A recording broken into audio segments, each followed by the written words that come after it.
এই যে হচ্ছে লইট্টা মাছ, শুটকি, এগুলা কিন্তু আজকে একদম ভুনা ভুনা করবো টমেটো দিয়ে। লইট্টা মাছ মানে যেগুলা শুটকি সেগুলা টমেটো দিয়ে ভুনা ভুনা করলে কিন্তু সেই স্বাদ। আর এই মাছটা যেহেতু শুটকি মাছ, তাই এটাকে মানে অনেক সুন্দরভাবে গরম পানি দিয়ে পরিষ্কার করে ধুইতে হবে, তারপরে তেলের উপরে একটু হালকা ভাজতে হবে, তারপরে ভুনা করতে হবে। তা না হলে কিন্তু খাওয়া যাবে না, কারণ শুটকি যে কোনো মাছের সঙ্গে অনেক বালি থাকে, ধুলাবালাই বা অন্য ময়লা আবর্জনাও থাকতে পারে, কারণ এটা রোদ্রে শুকানো হয় অনেক সময় নিয়ে, যার কারণে বাইরে থাকে, একটু অপরিষ্কার থাকে। এটাকে খেতে হইলে কিন্তু অবশ্যই গরম পানিতে ধুতে হবে, তাহলে যত জীবাণু আছে এটা থাকবে না, এটার সঙ্গে খেলেও কিন্তু কোনো সমস্যা হবে না। অনেকে হয়তো বা এমনি পানি, কাঁচা পানি দিয়ে ধোয়ান, কিন্তু এইভাবে ধোয়া ঠিক হবে না, একদম ফুটানো গরম পানি দিয়ে ধুইতে হবে। তাহলে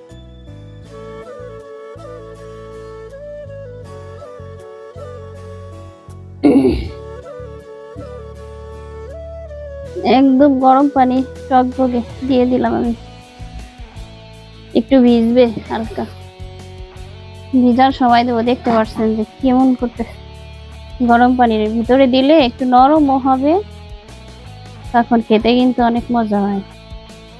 এই যে কি পরিমাণ ময়লা এই মাছের সঙ্গে। এই লইট্টা মাছটা কিন্তু যখন মানে এমনি তাজা থাকে, কাঁচা আর কি যেটা খায় মানুষ, ওইটা কিন্তু একদম তুলতুলে নরম থাকে, হাতে ধরলে মনে হয় যে কি ধরলাম, এটা এত সুন্দর সফট। আর এখন শুকিয়ে একদম শক্ত হয়ে গেছে। এটা কক্সবাজারের লইট্টা শুটকি। কারা কারা এই লইট্টা শুটকি খেতে পছন্দ করেন অবশ্যই কমেন্টস করে জানাবেন।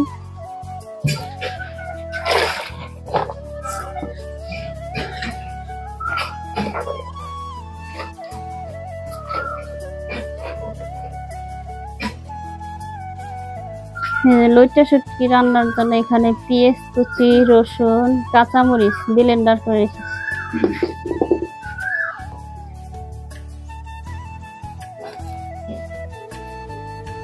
তেল দিয়ে দিয়েছি, তেল গরম হয়ে গেছে, এখন ভেজে নেব।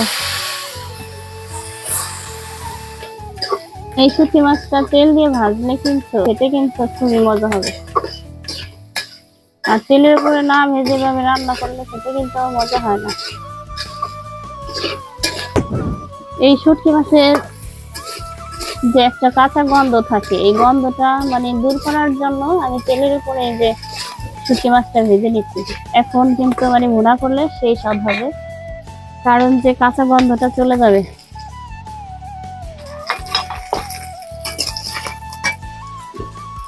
এই যে হালকা ফ্রাই করতে হবে, বেশি কড়া ভাজলে আবার খেতে ভালো লাগবে না, একদম মানে করকরে হয়ে যাবে, অল্প করে ভাজতে হবে।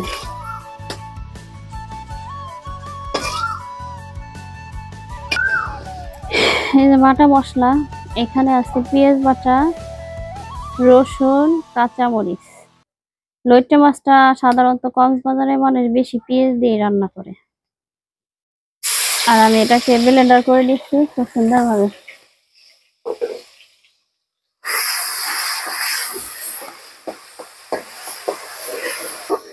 এই যে মশলা আমি সুন্দরভাবে ভেজে নেব, মশলার কাঁচা গন্ধটা যাতে না থাকে এমন ভাবে ভাজতে হবে।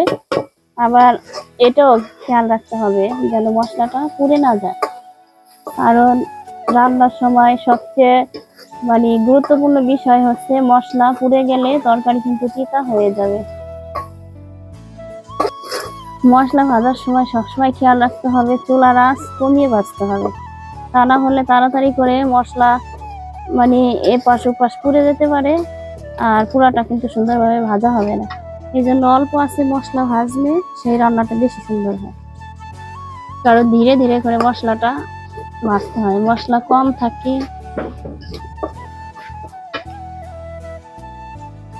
মশলা ভাজা শেষ, পানি দিয়ে দিলাম।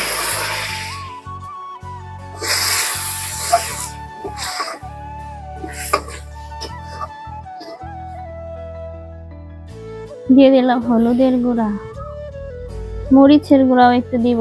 এখানে কাঁচা মরিচ অবশ্যই আমি অ্যাড করছি, তারপরেও দিলাম, একটু কালার হবে, আমার খেতেও ভালো লাগে।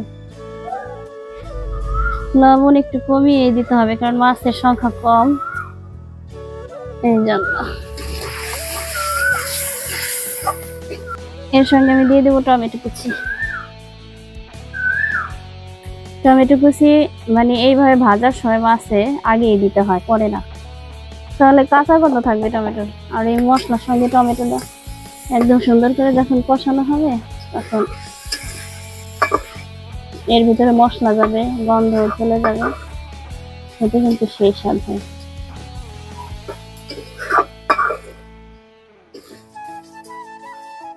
মাছটা কিন্তু এখন দিয়ে দেবো।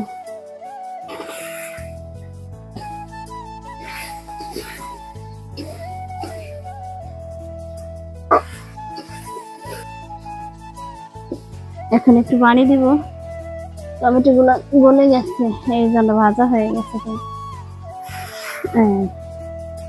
দিয়ে দিলাম পানি।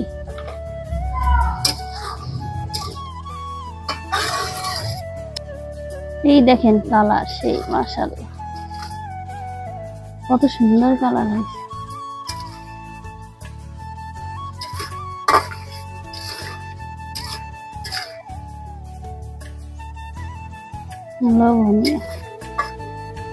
কত মজা হয়েছে, না খাই বুঝতেছে স্বাদে। যে কোনো খাবার দেখতে ভালো না লাগলে খাইতে মনে হয় কি মজা হবে না। এই যে লইট্টা শুটকি রান্না শেষ, ভুনা ভুনা করতে দেখতেই পাচ্ছেন। মাশাআল্লাহ আমার কাছে কিন্তু অনেক সুন্দর হয়েছে দেখতে, কারণ ভিডিও বানানো আর দেখানো কিন্তু আপনাদের জন্যই। অবশ্যই ভালো লাগলে ভিডিওটি লাইক, কমেন্ট, শেয়ার, আমার চ্যানেলটি অবশ্যই সাবস্ক্রাইব করতে ভুলবেন না।